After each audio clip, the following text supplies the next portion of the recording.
Halo, Assalamualaikum warahmatullahi wabarakatuh. Perkenalkan, nama saya Dwi Wahyuningsih dengan NIM C24012310064.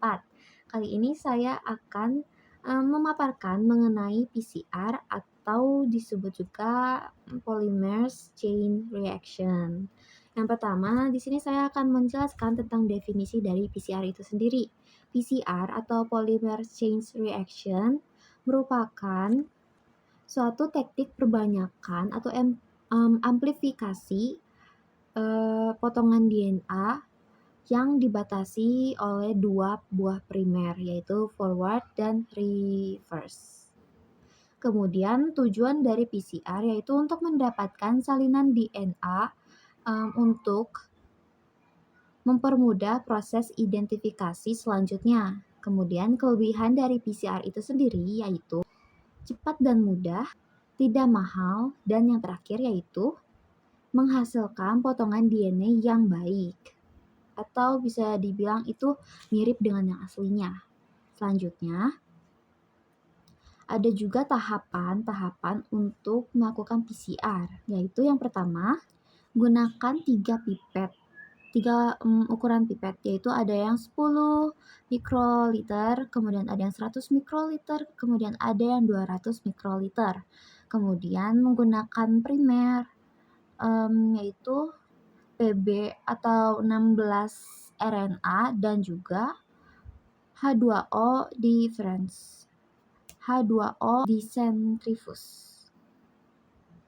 Sebanyak 4.000 gelombang. Bahan-bahannya sendiri yang diperlukan yaitu H2O sebanyak 4,5 mikroliter, kemudian ada juga TAQ sebagai bio lainnya sebanyak 12,5 mikroliter, kemudian ada primer sebanyak 1,5 mikroliter, kemudian sampel sebanyak 5 mikroliter. Dan untuk sampelnya itu dimasukkan terakhir agar tidak terjadi atau tidak ada kontaminasi. Kemudian dilakukan pengenceran primer, kemudian di vortex, kemudian di sentrifuge sebanyak 14.000 gelombang, masukkan ke tube sebanyak 0,5 ml, kemudian masukkan sampel, sentrifuge, kemudian pastikan tidak ada gelembung, dan yang terakhir yaitu gunakan PCR dengan suhu dan waktu yang telah ditentukan.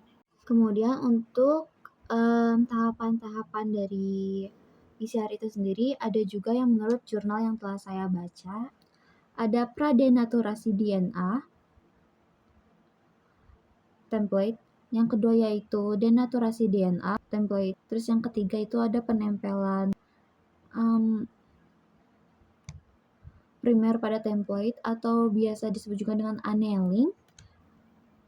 Kemudian yang keempat yaitu pemanjang primer atau biasa disebut dengan extension. Kemudian yang kelima penetapan atau post extension. Terus untuk tahapan kedua sampai keempat tadi merupakan tahapan berulang atau tahapan siklus, di mana pada setiap siklus terjadi duplikasi pada jumlah DNA. Dan setelah tahapan-tahapan sebelumnya itu dilakukan, maka dilakukan penyimpanan.